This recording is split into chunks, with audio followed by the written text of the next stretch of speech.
दोस्तों, सिनेमा घरों में बवाल मचाने वाली आदि पुरुष फिल्म तो अब तक आप लोगों ने देखी ली होगी, और अगर नहीं देखी है तो उसके बारे में सुनकर ही आपको समझ में आ गया होगा कि इस फिल्म को देखने से लाख गुना अच्छा है रामानंद सागर जी की रामायण को एक बार फिर से देख लिया जाए। कम से कम भाई समय का सही इस्तेमाल तो होगा। मतलब आप खुद ही सोचिए, 80 के दशक में बनकर तैयार होने वाला रामायण धारावाहिक 600 करोड़ के फिल्म से लाख गुना अच्छा है, जिसके एक एक सीन को देखकर ऐसा लगता है मानो साक्षात रामायण का इतिहास देख रहे हो। लेकिन दोस्तों, आखिर ऐसा हुआ कैसे? किस तरह बिना किसी एडवांस टेक्नोलॉजी और इक्विपमेंट के उस दौर में रामायण को शूट किया गया होगा? शूटिंग के दौरान किन किन दिक्कतों का सामना करना पड़ा होगा, आज हम दोस्तों हर एक चीज बताने वाले हैं। बस वीडियो में चिपक कर बैठे रहिए। दोस्तों, साल 1987 में पहली बार दूरदर्शन पर देश के सबसे पहले धारावाहिक टीवी सीरियल रामायण का प्रसारण किया गया था, जिसने पूरे भारत का दिल जीत लिया था। उस समय रामायण का इतना ज्यादा क्रेज था कि लोग राम का किरदार निभाने वाले अरुण गोविल साहब और माता सीता की भूमिका निभाने वाली दीपिका जी को सचमुच ईश्वर मानने लगे थे। टीवी पर जैसे ही ये धारावाहिक आता था, लोग आरती की थाली लेकर बैठ जाते थे, और जिस कमरे में टीवी रखी रहती थी वहां पर कोई भी गंदगी नहीं होती थी। लोग अपनी चप्पलें बाहर उतार देते थे। ऐसे में आप समझ सकते हैं कि इस धारावाहिक ने किस तरह लोगों के दिलों में अपनी जगह बनाई और रामायण के इतिहास को जीवित कर दिया। लेकिन दोस्तों, बहुत ही कम लोग ये बात जानते हैं कि सूचना और प्रसारण मंत्रालय द्वारा रामायण को कई बार रिजेक्ट किया गया था। इस धारावाहिक को प्रस्तुत करने के लिए रामानंद सागर जी ने न जाने कितनी बार सरकारी दफ्तरों के चक्कर काटे, तब जाकर कहीं रामायण को टीवी पर प्रस्तुत करने की इजाजत मिली थी, जिसके लिए सबसे पहले तो रामानंद सागर जी ने रामायण का एक सैंपल एपिसोड सूचना प्रसारण मंत्रालय के अधिकारियों को दिखाया था, और तभी इसे रिजेक्ट कर दिया गया। क्योंकि दोस्तों, उस एपिसोड में माता सीता ने कट स्लीव्स पहनी हुई थी, और सरकारी अधिकारियों को यह बात रास नहीं आई, और साथ ही उन्होंने कुछ और बदलाव के बारे में भी बताया। जिसके बाद रामानंद सागर जी ने दूसरा एपिसोड तैयार किया और उसे दिखाया गया, लेकिन वो भी रिजेक्ट हो गया। बट दोस्तों, रामानंद सागर साहब ने हार नहीं मानी और तीसरा सैंपल एपिसोड तैयार किया, पर इत्तेफाक से बदकिस्मती के चलते वो भी रिजेक्ट हो गया। असल में ये पहली बार था जब देश में कोई धार्मिक सीरियल तैयार किया जा रहा था, जिसका प्रसारण नेशनल टीवी पर होना था। इसलिए उसकी एक एक बारीकियों की जांच करना बहुत जरूरी था, ताकि कोई भी कमी न रह जाए, वरना अगर कोई ऊंच नीच हो गई तो लोगों की धार्मिक भावनाओं को ठेस पहुंचेगी। ठीक वैसे ही जैसे इस वक्त आदि पुरुष को देखकर लोगों की भावनाओं को ठेस पहुंच रही है। रामानंद सागर जी ने अपने एक इंटरव्यू में ये बात कही थी कि सूचना प्रसारण मंत्रालय के चक्कर काट काट के उनके कई जोड़ी जूते चप्पल खिस गए थे। लेकिन 2 साल की कड़ी मेहनत के बाद आखिर रामानंद सागर जी ने मंजूरी ले ली और फिर इसे दूरदर्शन पर प्रसारित किया गया। और जब यह प्रसारित हुआ तो इसने इतिहास बदल के रख दिया। बिना किसी एडवांस कैमरा और वीएफएक्स टेक्नोलॉजी के इस धारावाहिक को दोस्तों इतनी बारीकी के साथ बनाया गया कि आज भी ये बड़ी बड़ी हॉलीवुड फिल्मों को भी फेल करते। और इसकी शूटिंग के दिनों के किस्से तो भाई पूछिए ही मत। असल में रामायण की शूटिंग के लिए सही लोकेशन ढूंढने में काफी दिक्कतें हुई। रामानंद सागर जी एक ऐसी जगह चाहते थे जहां पहाड़, नदी, समुद्र और पेड़ पौधे सब कुछ आसपास ही हो, और ये सब मुंबई में मिल पाना बहुत मुश्किल था। ऊपर से रामायण में काफी किरदार भी शामिल थे। कई जगहों को ढूंढने के बावजूद रामानंद सागर जी को शूटिंग की सही लोकेशन नहीं मिल पा रही थी। तब जाकर उनके एक परिचित हरि भाई ने उन्हें गुजरात में मौजूद एक बेहतरीन जगह के बारे में बताया, और ये जगह कोई और नहीं बल्कि दोस्तों उमरगांव थी, जहां रामायण की शूटिंग हुई। दोस्तों, रामायण धारावाहिक में काम करने वाले हर एक किरदार को लोगों का बहुत प्यार मिला, और सबसे ज्यादा लोकप्रियता अरुण गोविल जी को राम के किरदार में मिली, जहां लोग सच में भगवान राम समझकर उनके पैरों पर गिर पड़ते थे।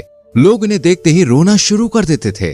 और आप ये जानकर हैरत में पड़ जाएंगे कि इस किरदार के लिए पहले अरुण गोविल साहब को रिजेक्ट कर दिया गया था, लेकिन बाद में इनकी प्यारी सी मुस्कान को देखकर इन्हें ये रोल दिया गया और इन्होंने अपने किरदार को बखूबी निभाया। रामायण की शूटिंग के दिनों का एक बहुत ही दोस्तों बेहतरीन किस्सा है, जब राम जी के किरदार में उन्हें भरत द्वारा ये सूचना मिलती है कि राजा दशरथ नहीं रहे। तब अरुण गोविल जी काफी दुविधा में पड़ जाते हैं और वो बिल्कुल भी समझ नहीं पाते हैं कि इस सिचुएशन में उन्हें किस तरह का एक्सप्रेशन देना चाहिए, क्योंकि वो तो भगवान है और भगवान साधारण इंसानों की तरह फूट फूट के रो नहीं सकते, और उन्हें उदासी का भाव लाने नहीं देना था।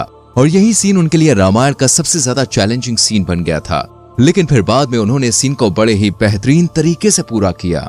दोस्तों, इस धारावाहिक के निर्माता निर्देशक रामानंद सागर जी के बेटे प्रेम सागर जी ने अपने एक इंटरव्यू में यह बात बताई थी कि ये सीरियल यूं ही नहीं बना, बल्कि इसके निर्माण के पीछे दिव्य शक्तियों का बहुत बड़ा हाथ है, जिसका सबसे बड़ा एग्जाम्पल देते हुए वो बाल स्वरूप भगवान राम और काकभूषणडी वाले दृश्य को बताते हैं, जिसमें काकभूषणडी बालक राम की परीक्षा लेने आते हैं। इसी को फिल्माना दोस्तों बहुत ज्यादा कठिन था, जहां एक तरफ नन्हा बालक था तो दूसरी तरफ कौवा, और उन दोनों से ही एक्टिंग की उम्मीद नहीं करी जा सकती थी। पहले तो बड़ी मुश्किल से कौवा पकड़ा गया और सेट पर लाया गया, लाइट और कैमरा ऑन हुआ, जिसके बाद रामानंद सागर उस कौवे के पास जाते हैं और कहते हैं कि हे काकभूषणडी जी, मैं संकट में हूँ, कृपया मेरी सहायता करिए।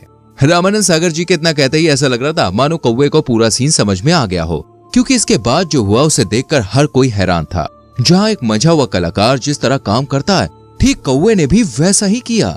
रामानंद सागर जी जब कौवे से कहते हैं कि बच्चे को देखो, तो वो तुरंत ही देखता है। कहते हैं रोटी लो, तो वो रोटी लेने लगता है। वो कौवा बच्चे के साथ इस तरह से खेल रहा था मानो कोई पालतू हो। उस कौवे की कलाकारी देखकर ऐसा लग रहा था मानो स्वयं भगवान उससे ये सारी चीजें करवा रहे हों। और जब सीन पूरा हुआ तो लाइट ऑफ होते ही अचानक से कौवा उड़कर कहीं गायब हो गया। इतना ही नहीं दोस्तों, रामायण की शूटिंग के दौरान इससे भी बड़े बड़े चमत्कार देखने को मिले, जो ये बताते हैं कि ये धारावाहिक बिल्कुल भी साधारण नहीं है। और दोस्तों, रामायण में हनुमान जी का किरदार निभाने वाले दारा सिंह जी को भला कौन भूल सकता है, जिन्होंने हनुमान जी का किरदार निभाकर ये दिखा दिया कि अगर हनुमान जी कहीं होंगे तो बिल्कुल ऐसे ही दिखते होंगे। पर बहुत ही कम लोग ये बात जानते हैं कि जब दारा सिंह जी को रामानंद सागर जी ने रोल ऑफर किया था तो उन्होंने पहले इस रोल को करने से मना कर दिया था कि नहीं देखो, मैं नहीं कर पाऊंगा, क्योंकि तब तक दारा सिंह जी की उम्र करीब 60 के आसपास थी और वो इतनी ज्यादा उम्र में इतने महत्वपूर्ण रोल को निभाना नहीं चाहते थे। दारा सिंह जी को लगता था कि अगर उनकी उम्र की वजह से कोई गलती हो गई तो धारावाहिक के लिए ये बिल्कुल भी सही नहीं होगा। लेकिन रामानंद सागर जी इस रोल के लिए दारा सिंह को ही लेना चाहते थे, इसलिए जब उन्होंने जिद करी तो वो मान गए और इस रोल को निभाकर उन्होंने इस किरदार में जान फूंक दी। इतना ही नहीं दोस्तों, दारा सिंह एक पहलवान होने के नाते नॉनवेज खाते थे, लेकिन जब उन्होंने ये रोल किया ना तो अपनी श्रद्धा से उन्होंने चिकन मटन खाना छोड़ दिया। और सिर्फ इतना ही नहीं, दारा सिंह जी के साथ साथ इस धारावाहिक में जितने भी लोग काम कर रहे थे, सभी किरदारों ने शराब, सिगरेट, मांस, मच्छी सब कुछ त्याग दिया। जब तक वो इसमें काम करते रहे तब तक उन्होंने किसी भी गलत चीज को हाथ नहीं लगाया। रामायण का प्रसारण दूरदर्शन पर साल 1987 और 1988 के बीच हुआ था। इस टीवी सीरियल को कुल 78 एपिसोड्स में तैयार किया गया था और जब इस पूरे धारावाहिक की शूटिंग हुई तो सभी कलाकार उमरगांव में ही रहते थे। रामायण में लक्ष्मण जी का किरदार निभाने वाले सुनील नहरी ने अपने एक इंटरव्यू में ये बात बताई कि जब रामायण की शूटिंग शुरू होती थी तो कई सारे कलाकार पानी पीना तक छोड़ देते थे और वो 5 घंटों तक पानी नहीं पीते थे। ऐसा इसलिए होता था क्योंकि उस समय आज जितनी फैसिलिटीज नहीं थी। शूटिंग के दौरान वॉशरूम की काफी प्रॉब्लम थी, इसलिए सभी कलाकार पानी तक नहीं पीते थे और लगातार काम करते रहते। वाकई में दोस्तों, रामायण धारावाहिक ने इतिहास रच दिया और जब से आदि पुरुष जैसी फिल्में सामने आ रही है ना, तब से लोगों का प्यार रामायण धारावाहिक के प्रति और भी ज्यादा बढ़ गया है। क्योंकि उस दौर में बिना किसी लेटेस्ट टेक्नोलॉजी के उड़ने वाले सीन से लेकर नदी पार करने वाले दृश्य तक हर एक चीज को बिल्कुल परफेक्ट तरीके से शूट किया गया था, जो हमें एक अलग ही दुनिया में ले जाता है। और अभी तो बस शुरुआत है, आगे आने वाले समय में ये धारावाहिक इससे भी ज्यादा तहलका मचाएगा। तो फ्रेंड्स, अब आपको समझ में आ गया होगा कि रामायण धारावाहिक को शूट करते समय किन किन दिक्कतों का सामना करना पड़ा, लेकिन फिर भी ये इतना आइकॉनिक बन गया कि क्या ही कहें। आपका इस बारे में क्या ख्याल है, कमेंट करके जरूर बताइए। वीडियो को लाइक और शेयर करें और आने वाली वीडियोस को देखने के लिए चैनल को सब्सक्राइब करके बेल आइकॉन प्रेस करें, जिससे आने वाली वीडियोस मिस ना हो। मिलते हैं अगली वीडियो में, till then bye bye, take care.